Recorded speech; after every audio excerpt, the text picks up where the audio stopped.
The poor cleaner says she can fix the millionaire's broken gold watch, but when she opens the back, what she finds shocks everyone.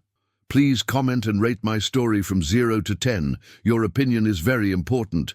And subscribe to my channel to support my work. I'm counting on your help. The damp cloth glided across the glass top of the executive desk as she discreetly watched his nervous fidgeting with the gold watch. The 30-year-old cleaner, with her calloused hands and brown hair always tied back in a simple ponytail, had noticed this ritual for months.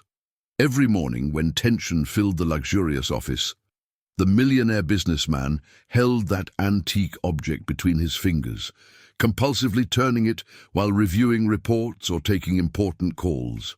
He had an appearance that seemed straight out of the pages of a magazine, with an imposing stature and a presence that dominated any environment.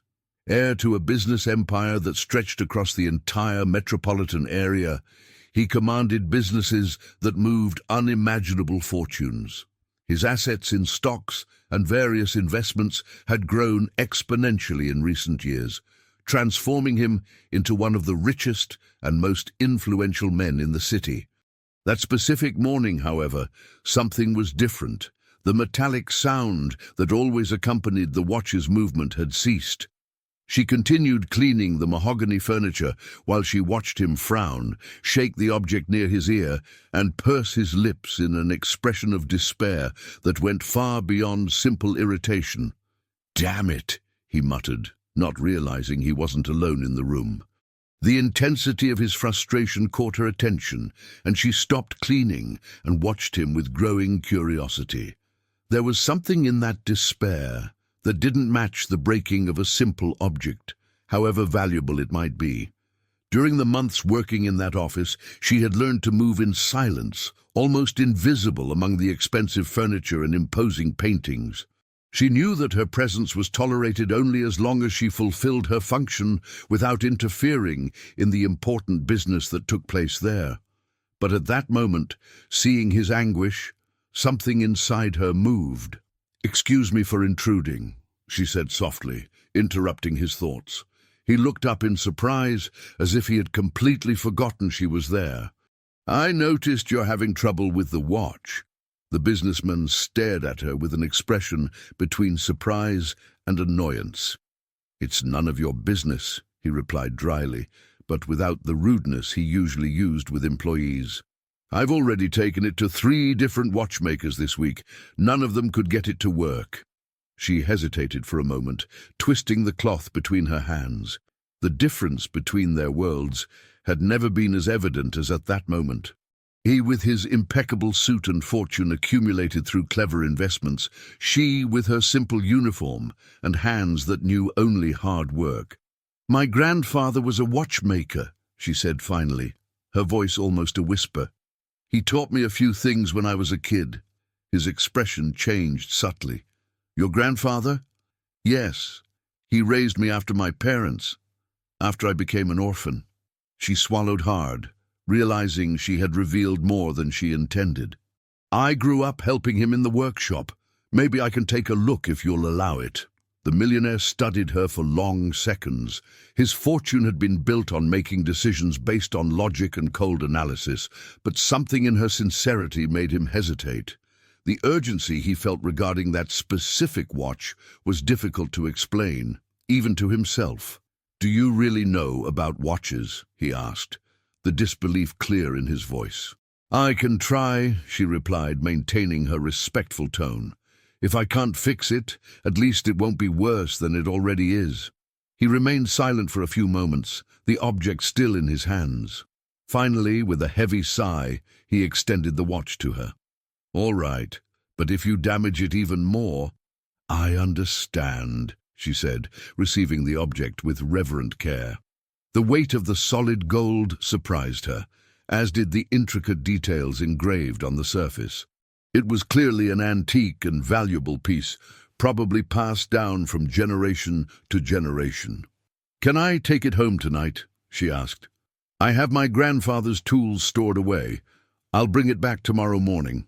The idea of leaving such a valuable object with a cleaner should seem absurd, but something in her posture conveyed a reliability that he rarely found. "Very well," he agreed reluctantly. "But I want it back tomorrow, working or not." She nodded and carefully put the watch in her apron pocket, feeling the weight of the responsibility she had just assumed. She finished cleaning in silence while he resumed his activities, but both knew that something had changed that morning. Upon arriving at her modest home at the end of the day, she went directly to the small trunk where she kept the tools inherited from her grandfather. The simple apartment contrasted sharply with the luxury of the office where she worked, but there she felt truly at home.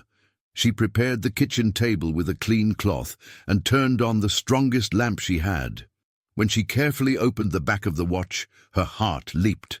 There, hidden among the golden gears, was a small photograph faded by time. The image showed a young and elegant woman, with delicate features and a gentle smile, holding a baby in her arms. On the back of the photo, a date more than 20 years ago was handwritten in ink that had already faded. Her hands trembled slightly as she held the discovery. That explained his despair that morning. The watch was not just a valuable object, but a guardian of precious memories. Carefully, she set the photo aside and focused on the damaged mechanism. The problem was smaller than she had imagined. A small piece had become dislodged, preventing proper functioning. With patience and delicacy, she repositioned each component, carefully cleaned the gears, and tested the movement. The familiar ticking returned to echo, regular and comforting. She put the photograph back exactly where she had found it, and closed the watch. For a moment, she considered mentioning the discovery, but something made her decide to remain silent. That was clearly an intimate and painful memory, and it was not up to her to expose secrets that did not belong to her. The next morning, she arrived at the office earlier than usual.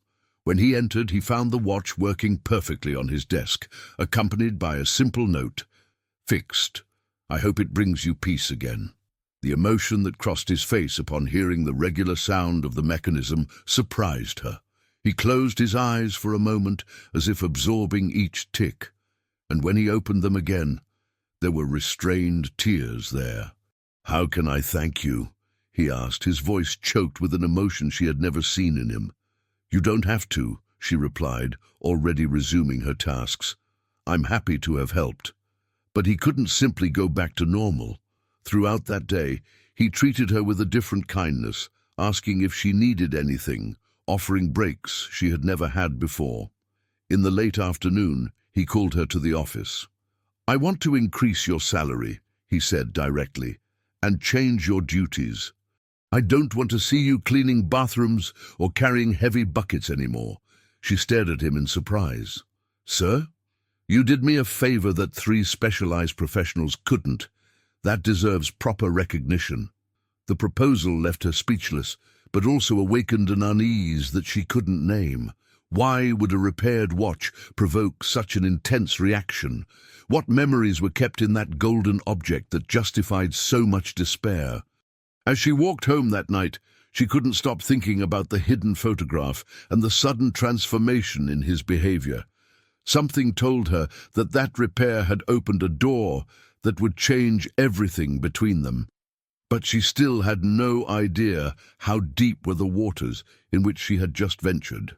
In the weeks that followed the repair of the watch, a subtle but noticeable change took over the office. She no longer cleaned bathrooms or carried heavy equipment as he had promised. Instead, she organized documents, took care of the ornamental plants, and kept his personal library in perfect order. The salary increase had arrived without fanfare, simply appearing in her bank account with an amount that left her speechless for days. What intrigued her most, however, were the conversations that began to arise naturally between them. Small dialogues that extended beyond what was necessary, moments when he seemed genuinely interested in her opinions on various subjects. During the afternoon coffee, which he began to take in the office instead of the meeting room, he asked about her childhood, her abandoned dreams, her view of the world. "Did you always want to be a cleaner?" he asked one afternoon, while she arranged the books in alphabetical order. The question caught her off guard. "Actually, I wanted to be a teacher," she admitted, without stopping work. "But after my grandfather got sick, I had to abandon my studies to take care of him and work." He nodded thoughtfully, his fingers playing automatically with the watch that had returned to work perfectly. "He was a special person to you." "He was all I had," she replied, her voice full of longing. "He taught me that honest work dignifies any person, regardless of how much money they have in the bank or how many possessions they own." Her words hit him in an unexpected way. His fortune had been built through calculated investments and cold business decisions, but here was someone who spoke of dignity with a wisdom that he rarely found in his social circle. "Tell me more about him," he asked, dropping the reports he should be analyzing. She hesitated, feeling exposed by the dedicated attention he was paying her. He was a simple man. He had a small workshop in the city centre, repairing watches for people who couldn't pay much. He said that time is democratic. It makes no distinction between rich and poor. "Wise," he murmured, a strange melancholy crossing his face. "My mother used to say something similar." The mention of the mother immediately awakened the memory of the photograph hidden in the watch. She controlled her expression, pretending not to notice the sadness that settled in his eyes. "She passed away when I was young," he continued, his voice lower. "Car accident.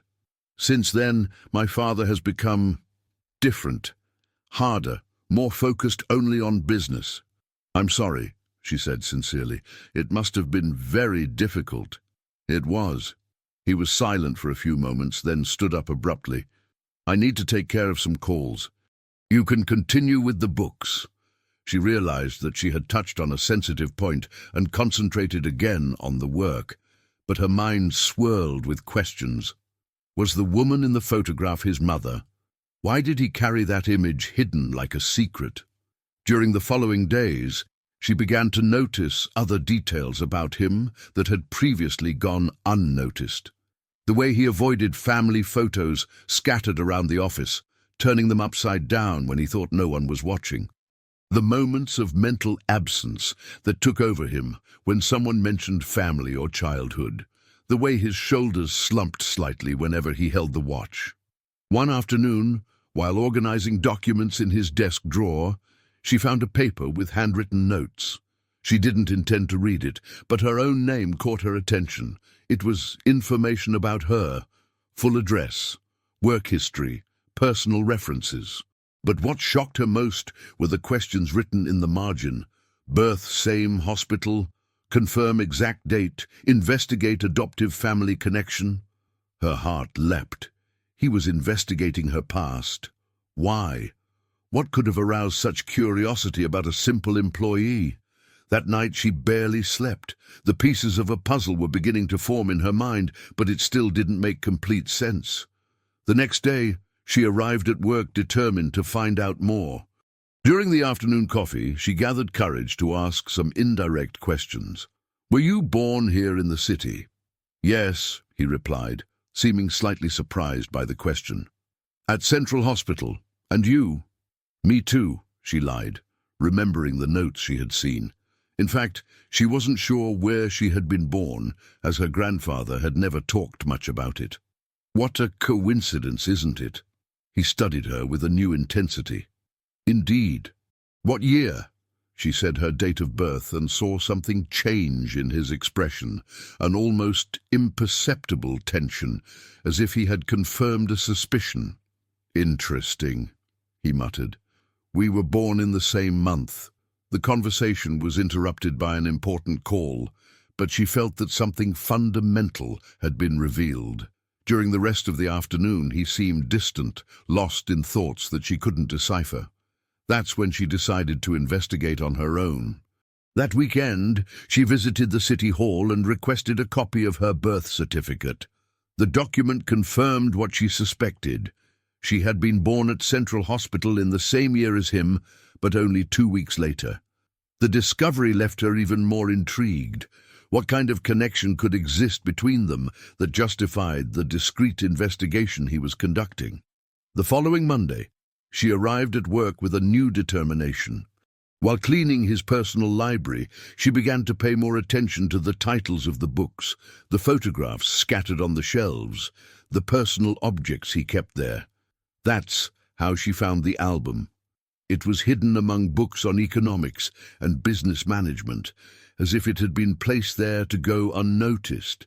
She hesitated for long minutes before opening it, knowing that she was invading his privacy, but curiosity was stronger. The first pages showed photos of him as a child, always next to an elegant and smiling woman. As she turned the pages, the photos showed the progression of time, him growing up, her aging gracefully, always together in family moments. It was on the last page that she found the answer to her questions. The same woman from the photograph hidden in the watch was there, in a larger and clearer image. She was wearing a light dress and holding not only a baby, but was in a room with other women and children. The handwritten caption read, "Mom volunteering, helping families in need." She felt the floor move beneath her feet. The woman in the photo was not only his mother, but someone who worked helping families in difficulty. Families like hers had been before her grandfather adopted her. "Find anything interesting?" His voice behind her made her jump.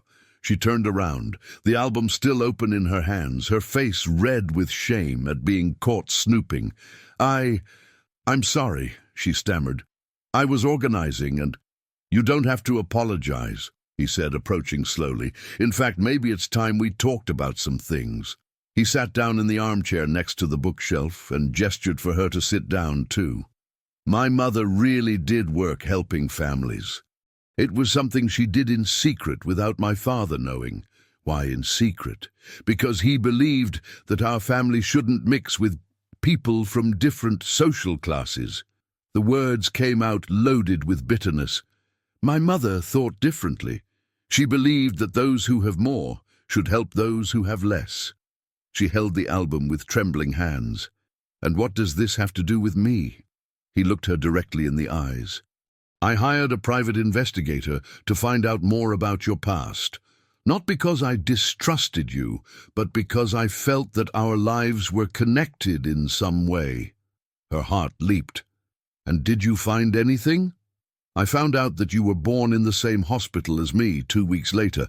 I found out that you were adopted by a watchmaker who had an impeccable reputation in the city.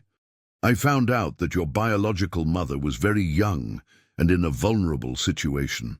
His words created a painful echo in her mind. "How can you know this?" "Because my mother kept detailed records of all the people she helped." He got up and went to the desk, returning with an old folder. "And your name is here." She received the folder with trembling hands and opened it. There, among dozens of other names and stories, was her own story.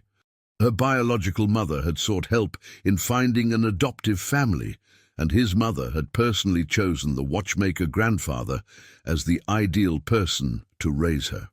"My mother noted that he was a man of integrity, hard-working and kind, that he would be a good father for a child who needed love and stability." Tears began to run down her face as she read the details of her own origin. "She chose my grandfather personally?" "Yes. And there's more." He returned to the folder and took out a photo. It was the same woman from the watch, but this time she was next to her grandfather, both smiling as they held a baby. "This is you, on the day you were handed over to him." The emotion overwhelmed her completely. Throughout her life, she had wondered about her origins, about how she had ended up in her grandfather's loving hands. Now she discovered that everything had been carefully planned by a woman she didn't even know, but who had completely changed the course of her life. "Why didn't you tell me this before?" she asked through tears. "Because I only found out recently myself, and because I needed to be sure before messing with your emotions." She wiped her eyes and stared at him with a new intensity. "And now? What does this change between us?" He remained silent for long moments, then approached and gently wiped away a tear that was still running down her face. "It changes everything," he whispered, "because now I know that our meeting was not a coincidence, It was fate fulfilling my mother's will. The moment was interrupted by the strident ringing of the phone. He reluctantly moved away to answer it, leaving her alone with the overwhelming discoveries. Her entire life had been a gentle lie, a story built by people she never imagined existed. While he was talking on the phone, she realized that the situation was more complex than she had imagined. If his family found out about the connection between them, about the past of helping people in need, it could destroy not only his career, but also put her in an even more vulnerable position. When he hung up the phone, there was a somber expression on his face. "That was my father," he said simply.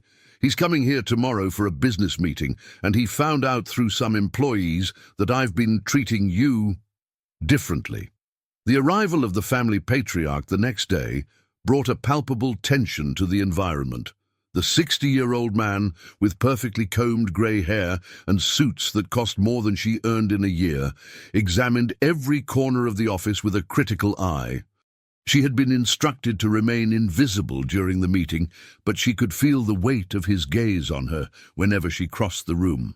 "I hear you've been getting distracted with employees," the father said bluntly as soon as they were alone. "That's not befitting a future leader of the company." She was in the adjacent library, organizing documents, but every word reached her with crystal clarity. The older man's authoritarian tone made her shudder. "I don't know what you're talking about," replied the son, but his voice lacked its usual conviction. "Don't treat me like an idiot. Salary increase for a cleaner? Change of duties? The other employees are talking." The sound of papers being handled forcefully echoed through the room. "You know very well what your position in society is and what kind of woman should be by your side." "She's an exceptional person," he said, his voice getting firmer. "Intelligent, dedicated, she's an employee," cut off the father. "And if you continue with these romantic fantasies, you'll have to choose between her and your inheritance." The silence that followed was deafening. She held her breath, feeling as if the world had stopped spinning. The threat had been clear and direct. He would have to choose between his multi-million-dollar fortune and any feelings he might be developing for her. "You can't be serious," he murmured finally. "I'm as serious as a heart attack. Our family has a reputation to maintain. Our investments, our position in society, all of that depends on maintaining our status. A cleaner, however charming she may be, is not part of that world." The cruelty of the words hit her like a punch in the stomach. As much as she knew the social difference between them, hearing it said so crudely and directly humiliated her deeply. "What if I don't agree?" asked the son, his voice loaded with a tension she had never heard before. "Then you'll find out what it's like to live without the family money. Without the company shares, without the dividends, without the apartment, without the car, without anything we've built over generations." The sound of a chair being pushed back indicated that the older man had stood up. "Think carefully about your priorities. You have a week to make your decision." She heard the heavy footsteps moving away and the door closing forcefully. For long minutes, she remained motionless in the library, processing what she had heard. She knew that her presence there was causing him problems, but she hadn't imagined that the consequences would be so severe. When she finally gathered the courage to return to the main office, she found him sitting behind the desk, his face in his hands. The gold watch was open before him, and she could see that he was staring at the hidden photograph. "You heard," he said without looking up. "Yes," she admitted, approaching slowly. "And maybe it's best if I look for another job." "No," he said quickly, finally looking up. "I don't want you to leave." "But your father—" "My father has spent his entire life making decisions based only on money and social status. He never understood what my mother was trying to do, never supported her humanitarian work." He closed the watch carefully. "I'm not going to let him destroy the only genuine thing I've found in years." His words warmed her inside, but also worried her. "You can't throw away everything you have because of me." "And who said I'm throwing away?" A sad smile crossed his face. Maybe it's time to find out what my mother really left behind. During the following days, he began to meticulously research his mother's personal documents. She helped him whenever possible, translating the old notes and organizing papers that had been stored for years.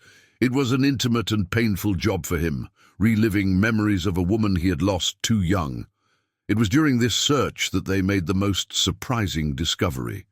Hidden in a box that had remained sealed since his mother's death, they found documents from a bank different from the one the family had always used. The papers indicated the existence of a special account, opened exclusively in his mother's name, with a substantial amount of money that had been invested in stocks and conservative funds over the years.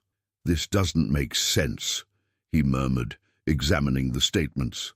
"My mother never had her own money. All the assets have always been in the family's name." She studied the documents carefully. "Look here," she said, pointing to a handwritten note in the margin. She wrote, "For the children I helped, guarantee their futures." His heart raced. I think your mother created a secret fund to help all the people she assisted over the years," she completed. "And from the amounts here, that money must have grown significantly in 2 decades. The next day they visited the bank together. The manager, an older man who remembered his mother fondly, confirmed their suspicions. "Your mother was a very special client," explained the manager. "She deposited a portion of her monthly allowance into this account and asked us to invest conservatively. She always said that one day the money would be used to help people she had known." "And how much is currently in the account?" he asked, his voice tense. The manager consulted his computer and his eyes widened. "Considering the compound interest and the investments, the current value is approximately $2 million. She felt her legs go weak. $2 million. It was an amount that would completely change anyone's life, especially someone in her financial situation. "But there's a condition," continued the manager. "Your mother left very specific instructions. The money can only be accessed if it is used to help the people mentioned in a list she left with us." He received the list with trembling hands. There were dozens of names, some with updated addresses, others only with the information that existed years ago. And there, in the middle of the list, was her name. "According to the instructions," explained the manager, "each person on the list is entitled to a specific amount intended to improve their education, housing, or living conditions. In your specific case," he said, addressing her, "your mother left instructions for you to receive enough to complete your studies and have financial independence." She couldn't hold back the tears. Throughout her life, she had struggled against the limitations imposed by poverty, abandoning dreams out of necessity. Now she discovered that a woman she barely knew had thought about her future decades before. "How much?" she asked with a choked voice. $300,000, replied the manager. "More than enough for you to go back to school and have a comfortable life." The amount was astronomical for someone who earned minimum wage. It meant not only financial independence, but the possibility of realizing all the dreams she had abandoned. During the drive back to the office, they remained silent, absorbing the implications of the discovery. The class difference that had always been an obstacle between them had been drastically reduced by an act of generosity that transcended death. "Your mother planned all this," she said finally. "She knew that one day you would find me." "The watch," he murmured. "The hidden photograph. She wanted me to discover the truth about the work she did." "And now?" He stopped the car and looked at her directly. "Now we have a choice to make. I can face my father knowing that you no longer depend on me financially, that you are with me by choice, not by necessity." The emotion of the situation overwhelmed her completely. What if he carries out the threat? What if you lose everything? "Then we'll rebuild together. With the money my mother left, with the knowledge I have about business, with the love I feel for you." He took her hand. "Because that's what I feel. Love.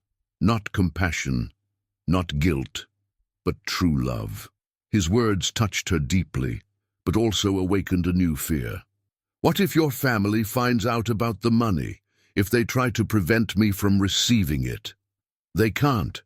My mother's will was very clear, and the bank has a legal obligation to fulfill her instructions. That night, she barely slept, alternating between the euphoria of the discovery and the fear of what was to come. $300,000 meant a new life, but also an enormous responsibility. It was money that had been destined for her by a woman who believed in second chances and in the power of education to transform lives.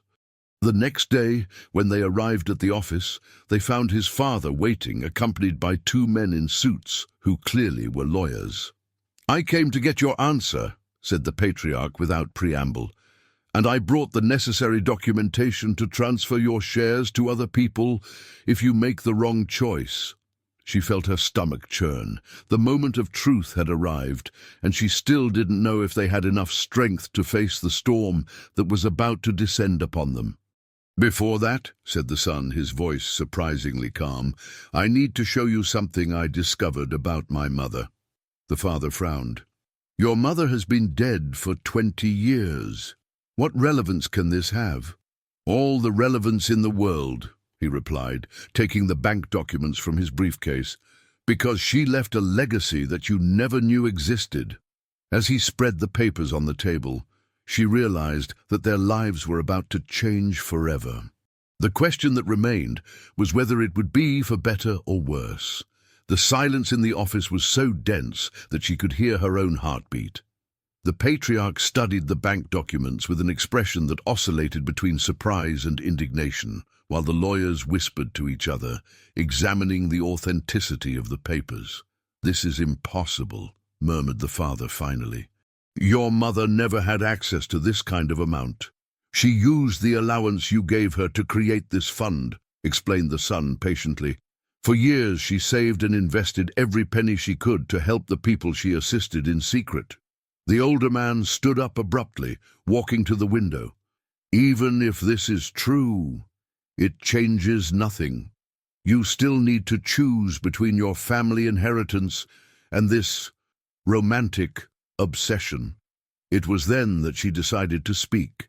For weeks she had remained silent, accepting being discussed as if she were an object, but now she had her own voice. "With all due respect," she said, rising from the chair where she was sitting, "I am not an obsession or a whim. I am a woman who has worked her entire life with dignity, who has her own dreams and now has the means to realize them." The patriarch turned to face her, his eyes as cold as ice. "Young woman, you don't understand the complexity of this situation. My son has responsibilities that go far beyond his personal feelings. And I understand that better than you imagine," she replied, her voice gaining strength, "because I grew up knowing that love alone doesn't pay the bills or build futures. But I also learned that money without love doesn't build anything worthwhile." One of the lawyers cleared his throat discreetly. "Sir, if I may, these documents appear legitimate. Mrs. Patriarch's wife's name, assumed to be known by the viewers but never stated, left very clear instructions on how the money should be distributed." "And there's more," said the son, removing another folder of documents. "I found letters that my mother wrote but never sent, addressed to you, Dad. Letters where she explains why she did humanitarian work in secret." He opened one of the letters and began to read. "My dear husband, I know you wouldn't approve of what I do, but I can't simply ignore the suffering of less fortunate people. Our fortune gives us responsibilities that go beyond just accumulating more wealth. I hope that one day you will understand that helping others is the only true way to honor what we have." The patriarch's voice trembled almost imperceptibly. "She was always too idealistic." "She was wise," corrected the son, "and she left specific instructions on how she wanted this money to be used. Instructions that include the creation of a foundation to continue the work she started." She watched the older man's expression change gradually. There was something in those words of his deceased wife that was touching him deeply. "A foundation?" asked one of the lawyers. "Yes. My mother wanted the remaining money, after helping all the people on the list, to be used to create a permanent institution to assist families in need." He looked directly at his father. "And she named you as responsible for supervising that foundation." The shock on the patriarch's face was evident. "Me? She wrote that, despite your differences of opinion, you were the only one she trusted to ensure that the money was used correctly." The son approached his father. "She still believed in you even when you disagreed." For long minutes, the office remained silent. The older man reread the letters, examined the documents, and spoke in low voices with the lawyers. She could see the internal struggle he was waging between years of social prejudices and the love he still felt for his deceased wife. "Even if I agree to supervise this foundation," he said finally, "it doesn't mean I approve of this relationship. You are from completely different worlds." "We aren't anymore," she said firmly. "The inheritance your wife left me gives me financial independence. I can go back to school, build my own career. I'm no longer just a cleaner dependent on your son." "And I," added the son, "have discovered that I prefer to build something new with the woman I love than to maintain an inheritance based on prejudices that my mother had already questioned." The patriarch stared at them for long moments. "Are you really willing to give up everything?" "If necessary, yes," they responded almost in unison. It was then that something unexpected happened. The older man sat down heavily in his chair and for the first time since she had known him seemed truly vulnerable. "Your mother always said I was too stubborn," he murmured, addressing his son, "that my pride prevented me from seeing people for who they really were." He looked at her. Maybe she was right. One of the lawyers approached discreetly. "Sir, if I may offer a suggestion, perhaps we can find a solution that honors both the memory of your wife and the interests of the family." "What kind of solution?" asked the patriarch. "The foundation that your wife proposed could be an excellent business opportunity. Corporate social responsibility is highly valued by investors these days. And if the young lady really intends to go back to school, business administration," she said quickly. "I always wanted to study business administration." "Perfect. She could graduate and eventually help manage the foundation. It would be a way to combine personal and professional interests." The idea began to take shape in the minds of everyone present. A solution that would honor the memory of the mother, keep the family together, and allow the love between them to flourish without the obstacles that seemed insurmountable. "And what about their relationship?" asked the patriarch, still hesitant. "Dad," said the son softly, "do you really think my mother would have planned all this if she didn't know that our lives were destined to cross? She hid the photograph in the watch, created the fund, and left specific instructions. It was as if she knew that one day I would find the right person." The older man closed his eyes for a moment, and when he opened them, there was a reluctant acceptance there. "Your mother was always smarter than me," he admitted. "If she planned all this, then maybe we should trust her wisdom," completed the son. During the following hours, they worked together to develop a detailed plan. The foundation would be created with the money left by the mother. She would receive her share of the inheritance to invest in education, and they would have the opportunity to build a solid relationship based on equality and mutual respect. 6 months later, she was sitting in the front row of the graduation ceremony, wearing the engagement ring he had given her the month before. She had completed an intensive business administration course and was about to take a position at the foundation that bore his mother's name. During those months, the relationship between them had blossomed naturally and maturely, without the pressure of financial differences and with the reluctant but growing support of his family. They were able to truly get to know each other. They discovered that they shared core values, similar dreams, and a genuine passion for each other that went far beyond the circumstances that had united them. The patriarch, surprisingly, had become one of the biggest advocates for the foundation. Working to honor the memory of his wife had awakened in him a side he had hidden for years. He treated her with a respect that she had never expected to receive, and gradually came to see her not as a threat to the family, but as the extraordinary woman his son had chosen. On their wedding day, a year after the discovery of the watch, he carefully placed the wedding band on her finger, while holding with his other hand the gold watch that had started that whole journey. "My mother would be proud," he whispered during the ceremony. "She knew," she replied, looking at the watch that shone in the sunlight. "Somehow she always knew." The foundation had helped more than 100 families in its first year of operation, providing education, housing, and employment opportunities for people in vulnerable situations. She had proven to be an exceptional administrator, combining the practical experience of someone who knew the hardships of poverty with the academic knowledge she had acquired. During the wedding reception, the patriarch approached her with a solemn expression.